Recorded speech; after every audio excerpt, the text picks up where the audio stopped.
Esse é o Ancapso e nós vamos falar agora sobre o resumo dos dois últimos depoimentos do dia do Paulo Nogueira e do Braga Neto. Tá? A gente assistiu o depoimento do Mauro Cid ontem, depois do Ramagem. Aí hoje teve 3 depoimentos na parte da manhã, que foi o Garnier, o Anderson Torres e o General Heleno. Depois teve o depoimento do Bolsonaro, que a gente acompanhou ao vivo, eu fiz um resumo também mais cedo. E no final do dia teve os outros dois últimos, que foi o Paulo Nogueira, que era o ministro da Defesa do Bolsonaro no final do mandato dele. Lembra, o Braga Neto era o ministro da Defesa durante a maior parte do mandato do Bolsonaro. No final, como o Braga Neto ia ser candidato a vice do Bolsonaro, ele saiu do Ministério da Defesa e aí entrou o Paulo Nogueira. E o Paulo Nogueira é uma figura central porque foi acusado de ser o cara que planejava o golpe. E, cara, o rapaz é bravo, bicho. O cara é bravo, viu? E também teve o próprio Braga Neto, que também deu o depoimento dele à distância. Vamos entender o que foi falado nesses dois últimos depoimentos, que eu concordo, não é tão importante quanto os outros que a gente viu, até que o do Bolsonaro era o mais importante, o Mauro Cid e o Bolsonaro eram mais importantes, mas a verdade é que é importante para a gente complementar essa sériezinha aqui sobre como é que foram esses depoimentos, né? E mais uma vez eu faço a ressalva para vocês. Eu acredito que esse depoimento já está decidido. Eu vi a jornalista da Globo reclamando que, não, que o Alexandre de Moraes tinha que ter sido mais incisivo e coisa e tal. Minha filha, ele já sabe que vai condenar, ele não precisa ser mais incisivo, tudo isso é uma palhaçada, tudo isso é um circo que a gente está assistindo aqui, não tem diferença nenhuma no final das contas, né? Essa notícia foi sugerida por Chapa Bolso Xandão 2026, Heleno, eu te amo e várias outras pessoas. Obrigado aí ao pessoal que sugeriu notícias lá no nosso site, no visãolibertaria.com, e obrigado a você que está assistindo o nosso vídeo. Se você gosta do nosso conteúdo, por favor, deixe o seu like, se inscreva aqui no canal, né? Pois bem, o Paulo Nogueira, cara, muito durão, bicho, cara. O cara realmente saiu distribuindo tapa para todo mundo, para Alexandre de Moraes, para todo mundo, né? Muito assertivo. Ele falou sobre a questão, ele era o cara responsável pelo relatório da urna. Lembra que teve uma comissão que fez um relatório sobre se a urna tinha fraudes ou não tinha fraudes, não sei o que lá.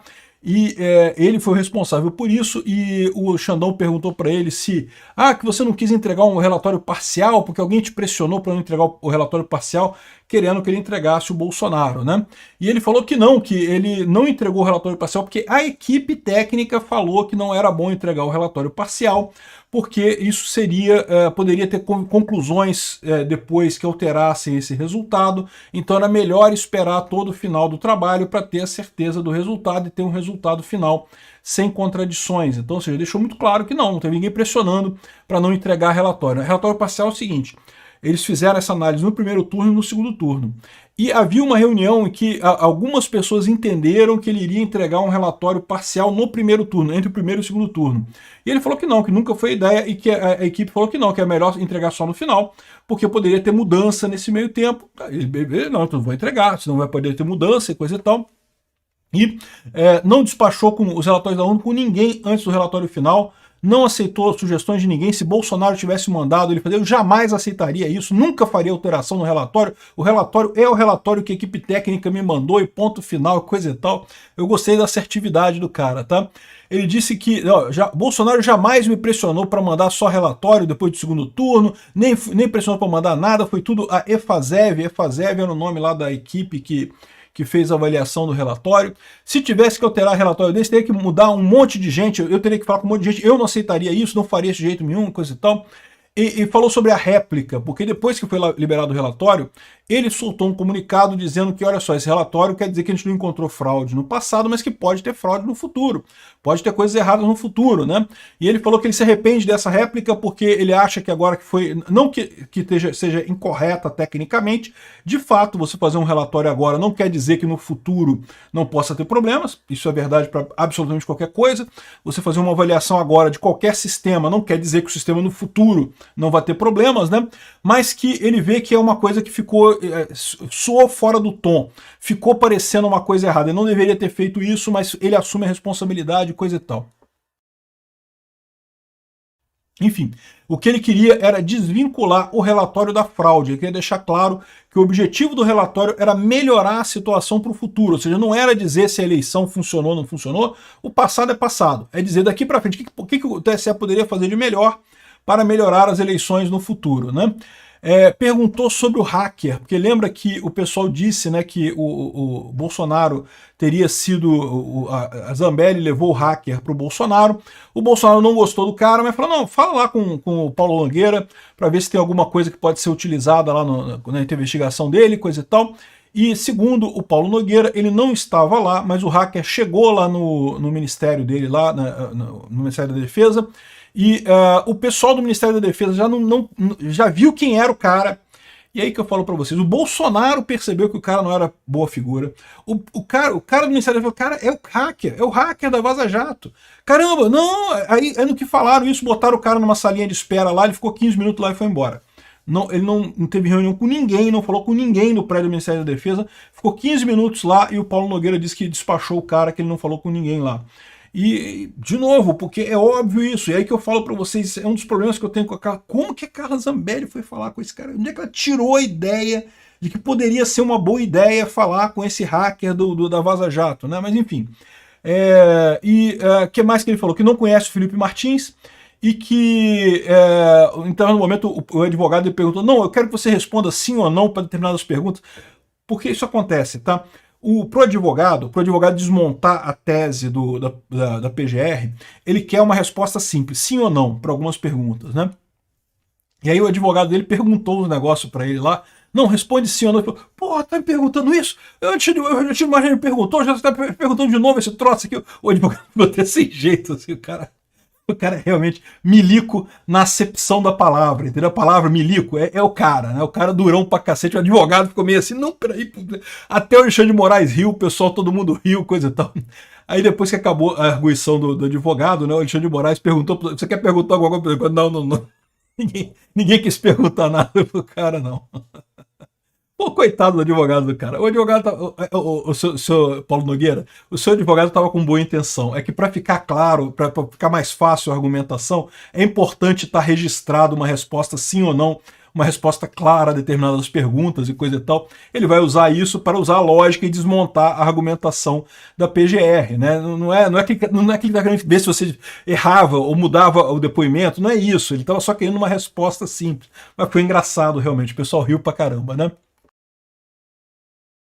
Depois foi o Braga Neto, né? O Braga Neto, ele tá no Rio de Janeiro, tá preso, né, preventivamente, e respondeu à distância deve ser um Zoom, sei lá o que eles usam lá para fazer esse negócio. E daí, no início de todo interrogatório, eles perguntam se você já foi preso, né? Aí o Braga Neto, pô, Alexandre, eu tô aqui, né? Eu tô preso, né? Foi você que mandou, né?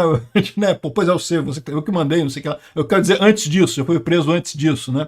Ele, não, nunca fui preso antes disso, e coisa e tal. Enfim. Aí fizeram as perguntas de novo sobre as reuniões e coisa e tal. Ah, na reunião de 5 de julho, você falou alguma coisa, não sei o que lá. Crítica à urna eletrônica e não sei o que lá, o que você acha?